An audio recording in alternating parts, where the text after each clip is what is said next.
Sing jenenge Gadung Ngawuk ya aku iki. Gadung Ngawuk. Oh, Gadung Ngawuk wong sing kendel, sing wong jiaduk ya aku iki. Lah iki wong lanang kok mara sendang ki arep ngopo? Nginceng kowe wong loro, nginceng kowe wong loro. Lho kok nginceng piye? Ah ngeti kok adoan kowe do megal-megal ora rene. Aku lagi mbau-mbau kok megal-megol. Jer aku ki arep ngopo? Kowe bar tekon karo aku gede aku takon karo kowe wong loro. Takon piye? Sopo jenengmu sakarone? Kuping anggere pate jelas ngono. Gadung Ngawuk. Dasar lu. Sekar Gading. Kowe Sekar Gading. Wis aja gatekno ulo-ulo cilik aja gatekno. Iki Sekar Gading, njur kowe sing siji sapa? Aku Sekar Kenongo. Kowe kembang-kembangan kabeh ta. Ya mesti. Gading lan kowe Kenongo. Piye? Aku takon meneh karo kowe. Kowe kok ning kene kuwi ora digoleki bojomu ning omah. Lho. Bojo? Kok bojo lho? Apa aku ngetara yen wis duwe bojo? Ora iku apa? Anak siji. Kang Selono, Dik. Apa sampeyan ora ngerti, Kakang? Piye? Aku iki je prawan lho. Prawan. Iya. Caloro prawan kabeh. Aku go wis prawan. Uga wis prawan ku piye? Piye? Nek prawan ya prawan kok aku wis prawan iku. Yo, tegese ki aku prawan. Lah kok sliramu takon ki aku wis duwe bojo lan ora kowe arep ngopo? Mergo aku dhewe ya urung duwe bojo. Ketemu kowe wong loro ijeh prawan. Upama kowe tak pek bojo piye? Piye? Kok pek bojo? Lah kok enak tembungmu. Wah. Ketemu wae lagi sepisan kok. Piye? Ketemu lagi sepisan lho Kang Mbok. Ada pek bojo. Lho, ana tembung tresno kuwi jalaran saka kulino. Najan iki aku lagi ketemu karo kowe wong loro. Suwe-suwene yen cedhak nuwuhke rasa seneng. Nanging piye? Tresno kuwi yen dipeksa lara. Lara apane sing lara kok lara? Lara samu barange. Sah, ngene lho. Upama kowe tak pek bojo, bakal tak mulyake. Omah tak gaweke. Sawah tak tukokke, mobil tak kreditke. Mobil kok kredit? Ya isone kredit yo kredit ta. Ngene wae lho. Aku ora bisa nampa karo kowe. Nek kowe piye, Di? Mbok tampa apa ora? Aku yo ora gelem, Mbak. Kowe ora gelem. Piye? Kowe piye? Piye Sekar Kenongo? Aku emoh. Kowe yo emoh. Aku emoh. Sekar Gading emoh. Sekar Kenongo emoh. Wis kene ae. Upama kowe tak tembung seneng kok kowe emoh. Aku ape lamu. Kelone pisan. Oh, senenge wae emoh kok malah jaluk kelon. Bocah kok. Piye? Emoh. Emoh. Oh isan ae pisan. Jemene kok pisan. Ning pindhe emoh. Ning kene ora ono wong. Jur arep ngopo? Aku ya ora bakal kondo-kondo.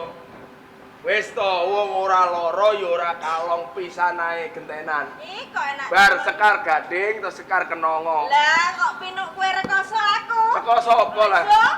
Ngomong kok mbok peksa. Wis to. Sliramu iki bali wae. Sirahmu apa sirahmu? Sliramu. Yo sliramu. Kowe iki bali wae. Lho kok bali? Aku ladenono luwih dhisik. Yen wis bar kowe ngladeni aku wong loro, kowe bali ora apa-apa. Aku mau ladi karo kowe, aku ora seneng karo kowe. Aku ora seneng karo kowe. Ya kowe ora seneng. Lah napa Sekar Kenongo sing seneng Aku piye? yo ora seneng. gelem terseneng karo aku iku kurange apa? Aku yo gagah, aku yo mbarek. Kurang. Kowe takon kurang apa? Kurang ajar. Potong ame koyo. Wis to, yen sliramu ora gelem bali lek becik aku tak sing bali wae. Sik. Upama kowe wong loro ora gelem karo aku, ana sing gelem karo kowe wong loro. Panjak kenong. Ya ora apa-apa. Ora apa-apa. Wah. Baku aku ora karo kowe.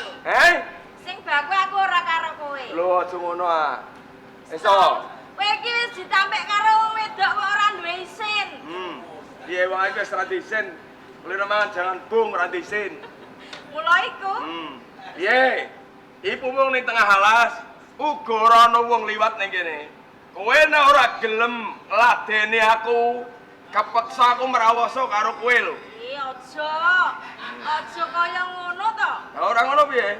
Wong wis ditampik kuwi mesti wirang. Nek wis wirang kuwi duwene rasa mangkel. Nek wis mangkel kuwi nggunakno cara apa wae ben bisa kelakon. Ngono kowe mentolo aku lan kadangke. Ayo. Karo adikku aja to. Lho aja to. Aku ora seneng karo kowe. Halo ora? Moh. Gelem ora? Kepeksa grab.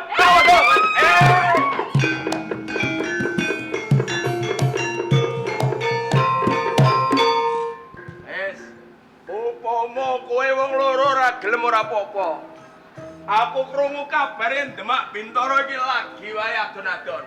Aku ngleboni adon-adon yen wis sugih golek wong wedok gampang ora wedok. Sipate wono salam karya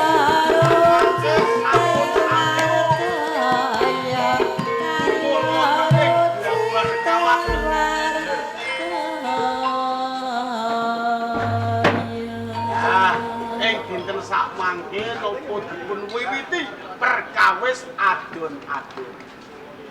Ora usah dadak kesuwen, enggal-enggal di. Nun sewu lho. Lho adon-adon iki niku hadiahe napa? Lho ben cetha ngoten lho. Hadiahe kuwi gedhe. Napa? Hadiahe kuwi ora perkara duit, Lah, kuwi ora perkara bondo dunya. lah napa? Sapa sing menang Nggih. dadi lurahe Tamtama ana ing Kasultanan Demak Bintoro. Dadi lurah Tamtama. Bayarane pinten ngoten niku? Bayarane 185 juta. Derajat Celcius. Derajat Celcius bareng lho. Yang ngono kok. Anu, lho saniki Yo saiki. sok sapa wae paribasane ora cukil cakile. Piye dibaleni? Ora cukil cakile. Cukil-cukile bale-bale longan, paribasane angsal mlebeti Sayembara entuk kemenangan. Dados lurahe. Dadi pengarepe lurahe Tamtama. Sing musuh jenengan. Musuhe yo. Monggo diwiwiti, kula matur. Sapa musuh? Ayo, dadi lurah prajurit e. Paling gedhe sing bayarane 10.000, Mas. Monggo. Ayo. Akan menjali.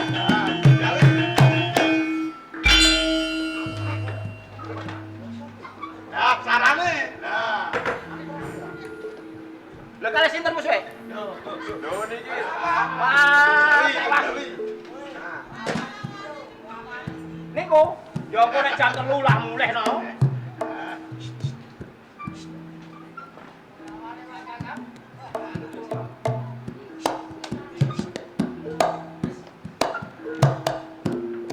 Mangga. Ha. Ayat. Iki jenenge perang bulet.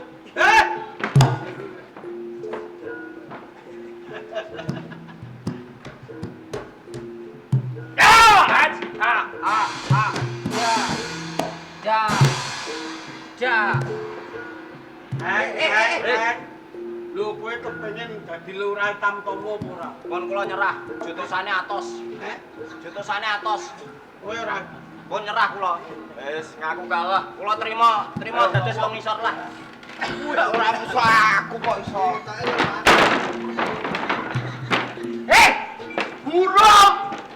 Kok iso? Nggih kula ngalah mawon. Lho gedean musuhe. Iso ngalah iki. Ayo, apa? Pramonto. Nggih. Ketok. Anakmu saiki tak kei kesempatan jotos aku ping 3. Jotos apa sing pertama? Meteng. Peteng. Sing keloro? Dodo. Jotos. Sing ketelu? Tengah. Wis jotos. Urung. Wis ah. Lah. Urung are. Sik mau tak takoki. Nek iso ngebrokno aku dengan 3 pukulan, wis menang. Sing Iya. pertama. Meteng. Sing keloro? Dodo. Sing ketelu? Udel. Ya wis. Toh. Wah. Lah kok ya wis. Iki adon-adon lho, Mrit. Ha nggih. Kok urung gelut? Dek wau kan tak tangleti. Heeh. Nek iso ngebrokno aku ping jotos ping 3. Iya. Berarti aku kalah. Kayak mau jotos sing pertama apa? Dodo. Sing kedua, pindho? Meteng. Sing ketelu? Udel. Ya wis. Wah. Iki wong edan jebule. Oke. Sakit dipun mimiti menika? Lah diwiwiti. Nggih.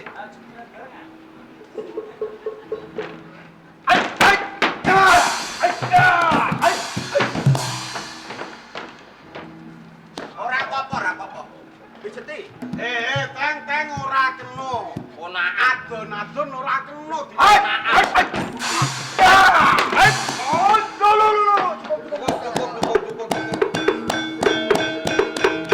Pangapunten.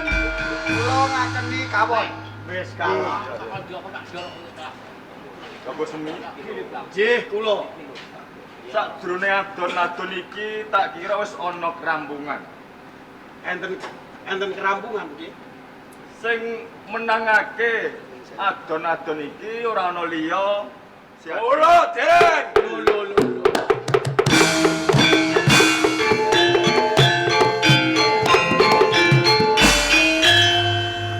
Wah, mlepo men lah ana aku ditantang. Sopo kowe kok wani ngleboni adon-adon? Gadung ngawuk.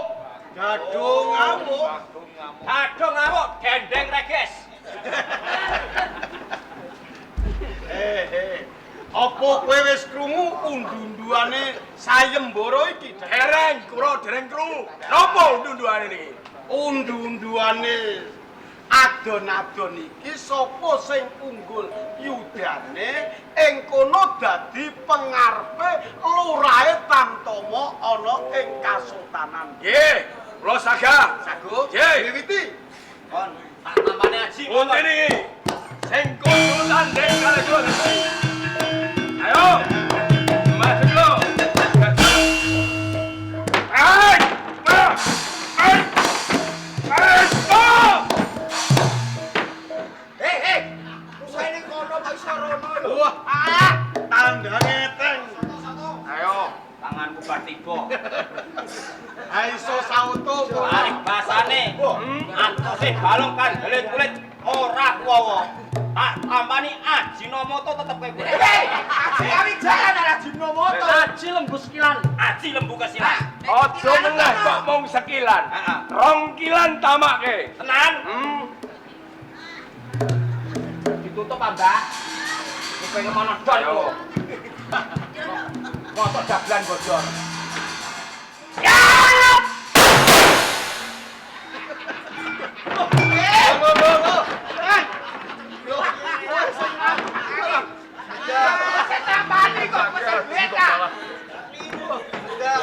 Balik ajane balik.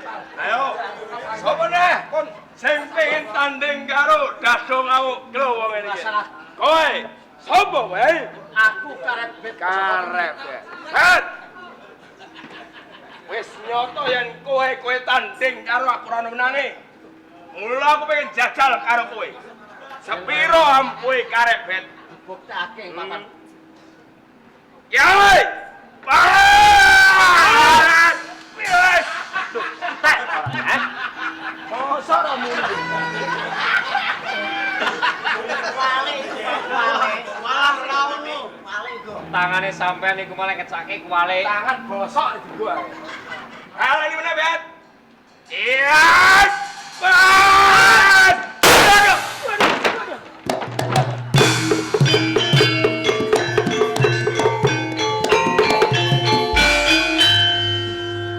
Mama, aku tak urip nih. Kowe wis kalah karo Karebet. Nggih. Wis ngakoni kalah apa? Kowe ngakoni kalah apa? Ketahuan robro kasem kok guyu karo edan. Oh, kula dadi edan. Nggih, kula kalah kula. Kalah kula. Kados pundi Gusti Patih Wono Salam? Ndi kon? Sing wis cetha sing dadi pemenange kuwi ora ana liya Siadi Karebet. Karebet dinten sak mangke dados pengarepe Lurahe Tamtama wonten ing Kasultanan Demak Bintara.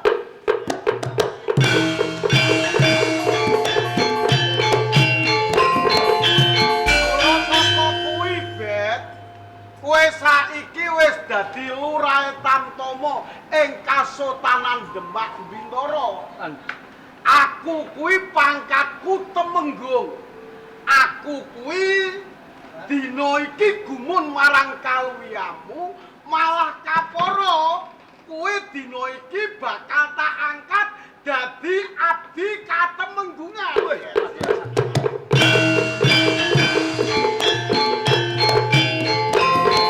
Aduh kamu, Kula dadi napa? tak keparangake Bali. Ngoten. Oke, kula tak wangsul. Nek Karebet iki dadi Lurahe Tamtama kula tak balik dadi Lurahe Gong kula. Iya. Ini Pramonco lan kowe Panjalu. Rene dina iki sedulurmu Karebet wis dadi Lurahe Tamtama ing Kasultanan Demak Bintara. Kowe dina iki tak kon pisah ora ketang sedelok karo Karebet. Nek kados ngaten nggih sawetawis kula nyuwun pamit badhe wangsul Mbak Guru mawon. Kaya ngono. Karo rumiyin nggih. Iya, tak keparengake betul. Assalamualaikum. Waalaikumsalam. Gusti Patih Wono Salam dinten sak mangke Karebet badhe kula jak Bali wonten ing Katemenggungan. Sumanggahaken. Ayo Bali, Bet. Paling cepat.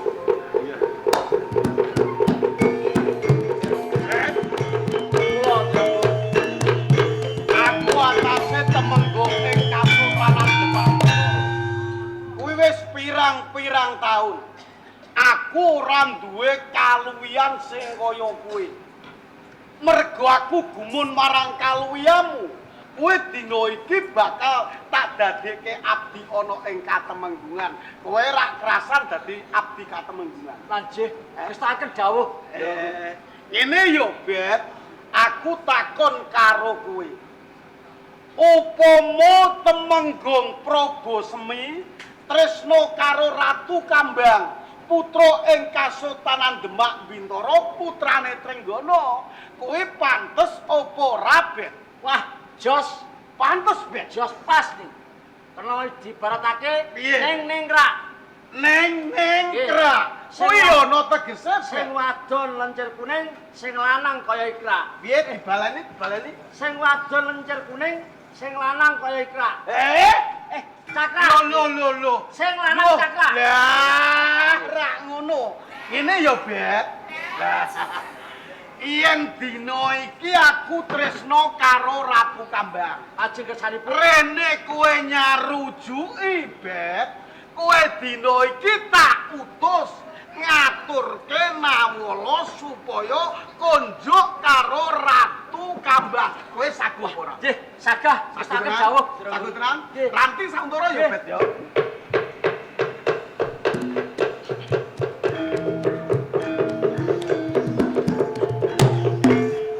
Ayang tompo. Nek perkara pan gampang yo, Bet. Wewaton layang iso ditampa karo Ratu Kambang. Yen wis ditampa, mengko bakal tresnani karo aku. Kula sejajaran. Nek, Nggih, panestunipun. yo, nggih. Layang diparingke Kambang, penjagane Prabasemi kelakon.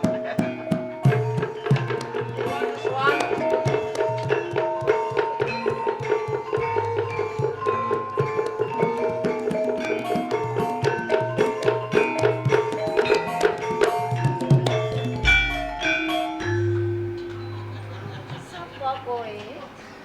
Kula abdi enggal Karebet. Dadine kowe abdi anyar. Kasinggihan. Ana ing taman apa? Wonten ing Katemenggungan. Abdi dalem Gusti Temenggung Prabu Semi. Dadine abdi anyar ning Katemenggungan. Kanjih. Banjur mengkuwi dadi apa? Kok Kula- rawuh ning taman? Dumugi wonten ing Taman Sari jalaran kautus Deronggong Prabu Semi ingkang sepados ngaturaken awala menika Gusti. Coba kene.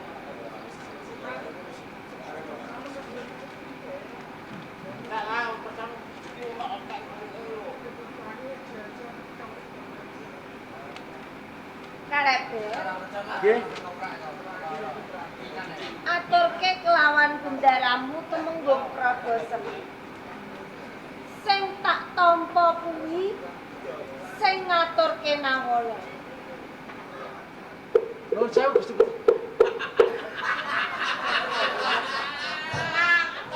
Kok kula malah kaget, bingung. Ben sakset. Kok sing ditampa sing ngaturke Nawala? Mongko sing ngaturke Nawala niku kula lho. Yen Sampeyan sampeyan durung kono ngene. Dadine iki mosok ben beda ra padha. Sampeyan ngendika kados ngatur lho, giman mawon ngantos kaget napa malih kula. Ayo. Pancen tak sengaja. Lah wong kok padha. Iki tak gawe ngene. Tinimbang mengko ribet nggonmu nampa, dadine luwih gampang. Isine Nawala iki tembung tresna lan aku. Oh Sing nggih. tak tampa kuwi sing ngaturke Nawala. Mongko sing ngaturke kula. Ayo. Cocok, Bu. Piye? Nggih, kula purun. Gelap. Ah medhuke ngeten mboten purun. Lah kok medhu rumangsamu aku Ah barang ngeten iki nggih dipangan esuk enak, awan enak, bengi enak. Apa meneh yen bar rimis-rimis. Cocok nggih, Bu. Yen ngono aku matur nuwun banget ya Karebe. Saestu sampeyan ujane tresno saestu napa mboten kok kula bingung. Ya kok ora tresna temenan kuwi piye? Tresna kuwi ora kena dienggo dolanan. Lah sampeyan le kondo ra cetha gimana lho nganti randungu.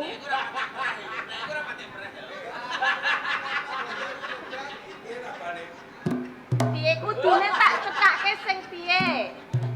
Apa Sampeyan ku ngendikane dicethake pripun ngoten. dadine kudu tak cethake, iya. Nggih. Karebet. Sing tak tampa kuwi ora sing ngripta Nawala. Nanging sing tak tampa kuwi sing ngaturke Nawala. Kula Iya. cocok. Bareng kula krungu kados ngoten niku kok rasane atiku kok mak dedek-plas dedek-plas. Lah kok cucuk. Janjane niki ngepi napa mboten? Jajal tak jiwit apa piye? Iki jam pira kok dikethaki barang? Kok arep dilangeno barang? Pancen giman iki seneng yen kancane iki suarane entek. Ya wis dituruti ora ketangkep piye wae. Iki penjalane giman. Aja lali disawer lho ya. Pancen.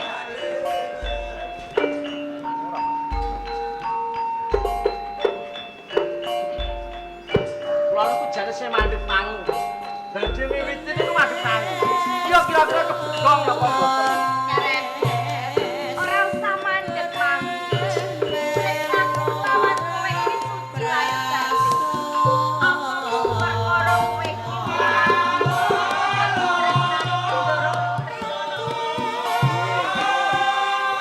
Ora ketang sauni-unine tak turuti. Ketuwuhan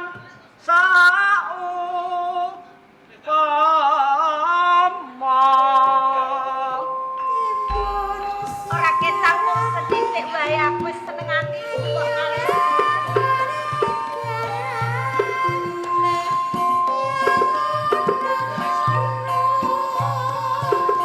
Katresnan kudo wong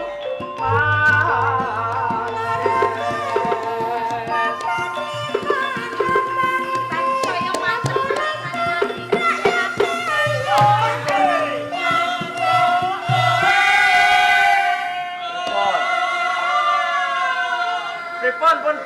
dereng. Satemah semingkram baka.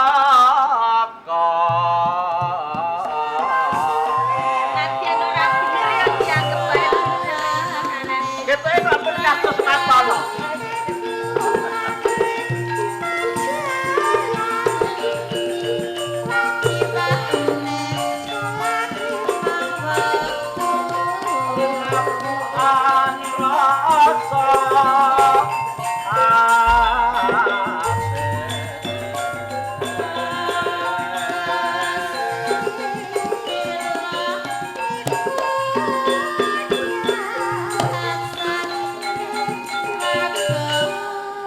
Sampean kepengin tambotan. Pengen apa? Ayo pacar-pacar yo. Siang Pantara Rati.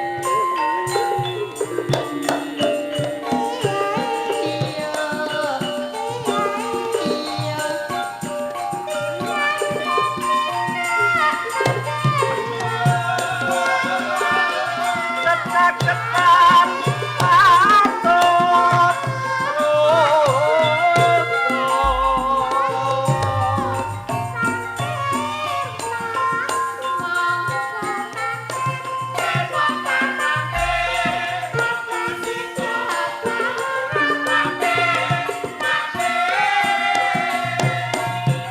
Jambal kinggasa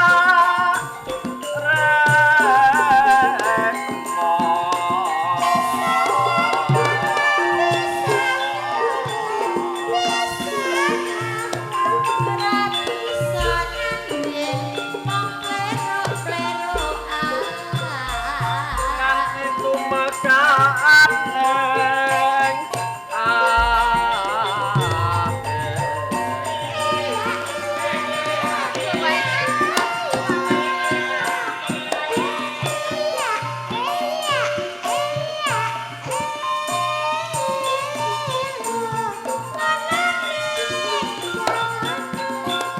beksi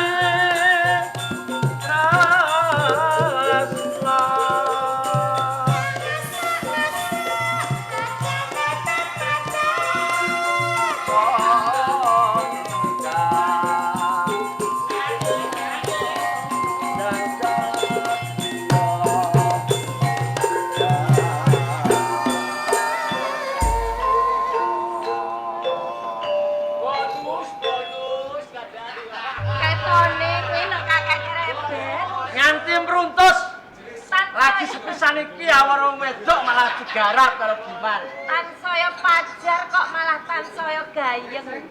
Apa ya ora pengen rampung apa piye jane?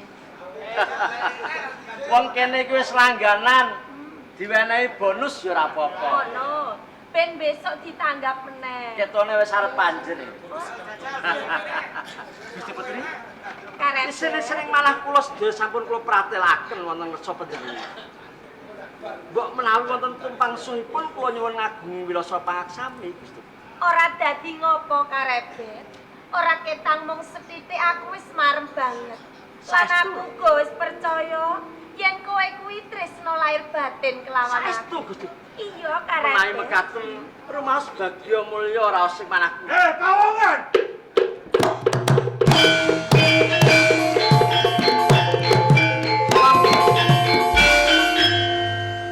Sugih kentul Bondowani. Kowe cedak karo Ratu Kambang. Mula kanthi iki Ratu Kambang bakal dak suwun. Ratu Kambang katresnanku. Waleng Ratu Kambang barengi wale janggahku saka Gembung. Yen to kaya ngono kena mbok buktekake ing papan kene kowe apa aku wis Paten kuat amane adi ngawi ngarep pangku. ayo. Katoke kaya apa aji jaya kawijayan.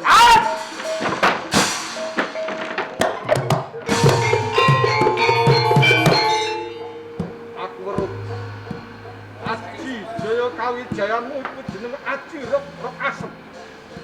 Ayo katoke warga sini. Sosok Yawa. Ayo.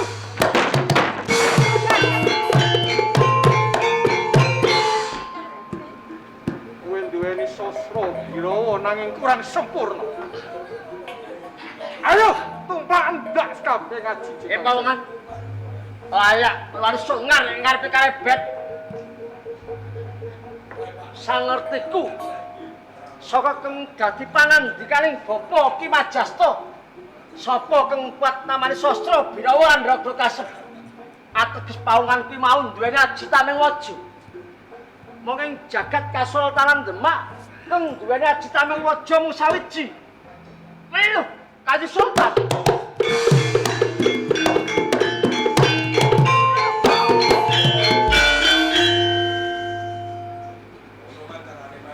Karebet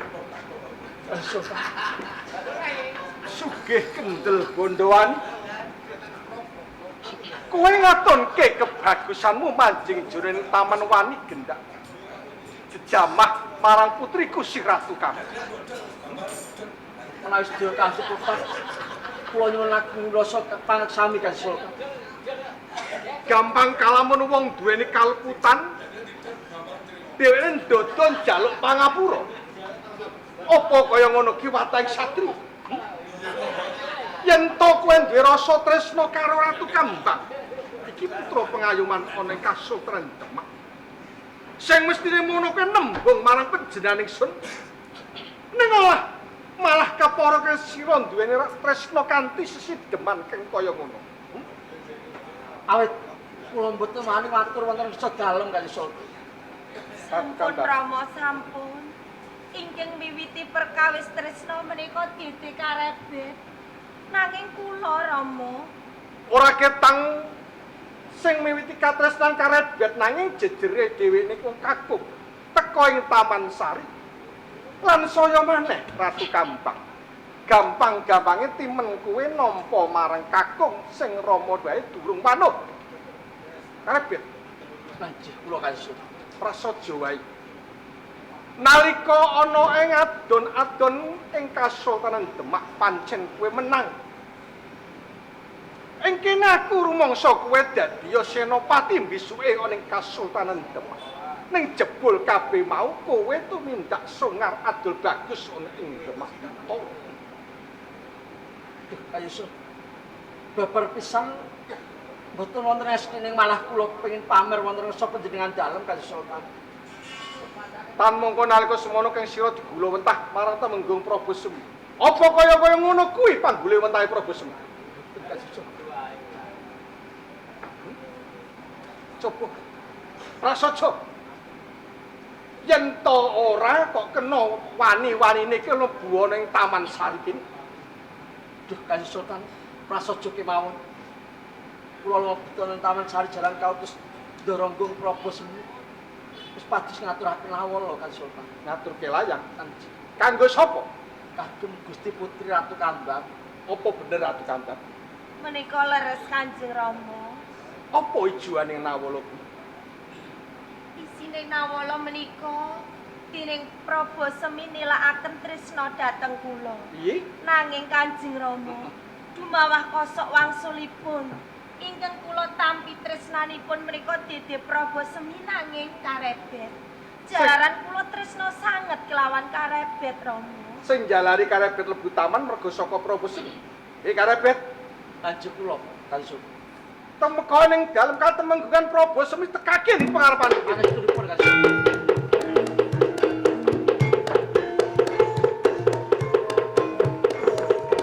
Ana apa, Bes? Wah, kula ingkang suwun. Prabu Semi, Nggih, kula Kanjeng Sultan. apa bener Karebet iki mbok paringi layang ijuane kowe tresna karo putriku Ratu Kambang? Babar pisan mboten. Babar pisan mboten. Karebet. Apa kowe sedara karo aku? Prabu Semi ora ngakoni kuwi. Bet. Bet. Kuwi disimpen yo, Bet. Bet disimpen yo, Bet. Bet simpen yo, Bet. Prabu Semi, Nggih kula. apa sing disimpen? Niku Karebet niku rak abdi ka Temenggungan. Iya. Saben-saben kula paringi sesorak, kula ken nyimpen. Oh, ngono to. Nggih. Panggulawan tamu dimen dhewe iki pono. Lah. Nggih. Karebet. Nggih kula kalsun. Kowe tak kon jujur, apa bener sing ngongkon kowe iki Prabu Semi? Ra ora aku to, Bet. Ra ora aku to, Bet. Mboten kula kok Kanjeng Sultan. Ratu Kambang, Dawuh Rama. iki mau kabeh wis teng sira sing kelakon. Coba sepo, apa sing dicekel karo kowe kae? Bet. Simpen, Bet. Atur Bet, simpen, Bet. ora usah kowe. Bet simpen yo, Bet. Wah, cilaka. Bet. Oh. Prabu Semi, Nggih kula. kaya ngene to kedadiane. Ora ngira babar pisan. Ijoane Nawala iki sing kripto aku ora samar maneh iki. Kang Sira sing kripto anane ijoane. Menika wonten cap jempolipun ndara Aja kaya ngono, Bet. Wong kowe iki Temenggung kok. Nggih. Mboten saged tanda tangan tondo asta ning isor kok cap jempol. Kula riyen niku mboten sekolah. Baru masalah iki ngirim layang apa arep utang Bank Mekar. Cap jempol. Iya. Nggih.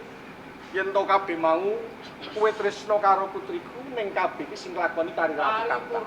Oh, nggih. Ratu Kambang. Dawuh Rama. Ora teges pun Rama iki nyahak marang kekarepanmu. Dir kabeh mengko sing nglakoni mengkeng sira. Coba ing ngarep Karebet matur teka ning taman sing ngongkon Prabu Semi. Jebul aku pitaya iki ijoane iki sing weto Prabu Semi. Kowe tresna Prabu Semi apa tresna Karebet? Ing sekawit kula sampun Jenengan tresna Karebet napa Temenggung Prabu Semi? Nggih kula badhe paring Tak pamit. tresna Prabu Semi to? Lho. Panjenengan sing lampahi niku kula napa panjenengan? Nggih kula.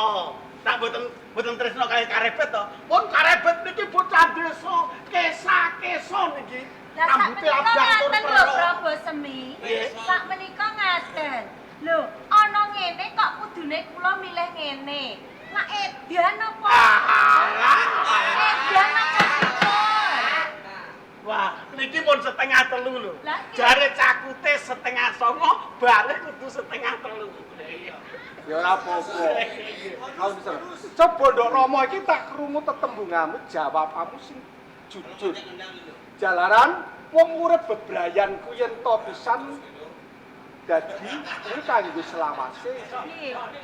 Kowe milih Karebet apa milih Prabu Semi?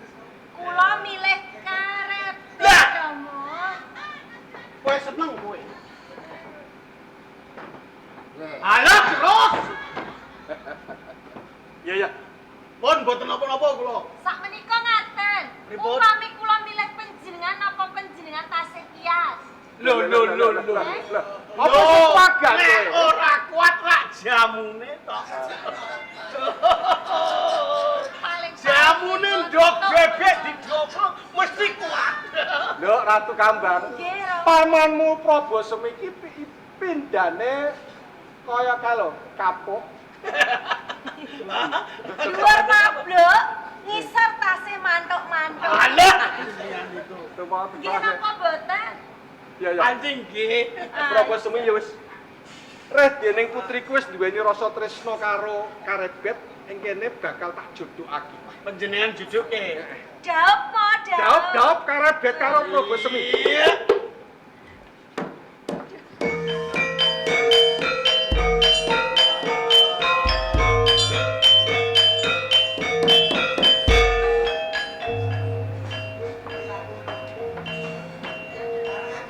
Iya. Nuwun pangestunipun si Rama. Pangestunipun. Tak mangestuni supaya Kang Sira uripa bebrayan nganti kukuting jagat. Kanjeng Sultan, rene Ratu Kambang panjenengan jodohke kalih Karebet. Kula niki Temenggung sing isih Joko, kula digoleke tiyang Jatirata rak empun. Ana golek rondo saka kene. Ah, nggih mboten napa-napa. Ya ngene, Nggih, nggih. Prabu Semi, Nggih kula. redening putriku Ratu Kambang wis jinodho dening Karebet. Nggih. Purnaning lelakon iki nuwake ing Demak Bintara nuwake katentreman. Mula ing kene aku njaluk sabiyantumu dimen putriku ki langgeng kowe tak kongkon. Wah, jenengan. Eh? Nggih, nggih. Piye piye? Nggih, nggih, mboten napa-napa. Ah. Nggih. Iya, iya. Nggih, ngeten mawon. Sekabeng kaluputan ayu bareng-bareng dipendhem menyang bumining Pangapura. Mbok menawa nukulke kabejang keselamatan lan kawilujengan. Ah, lelampahan menika lelampahan sejarah wonten ing Demak Bintara Ki Ageng Sela nyekel bledhek menika panyuwunipun Bapak Panitia sak masyarakate. Mugi Bapak Panitia sak masyarakate diparingi panjang umur. Amin, amin. Diparingi rezeki sing barokah. Nah, rene lelampahan menika lelampahan sejarah Demak Bintara, lelampahan Islam. Monggo dipun tutup kanthi donga sapu jagat ing pangajap nyuwun slamet donya tumekaning akhirat. Bismillahirrahmanirrahim. Rabbana atina fid dunya hasanah wa fil akhirati hasanah wa qina adzabannar. Panutupe ngatur wa bila taufik walidayah. Wassalamu alaikum warahmatullahi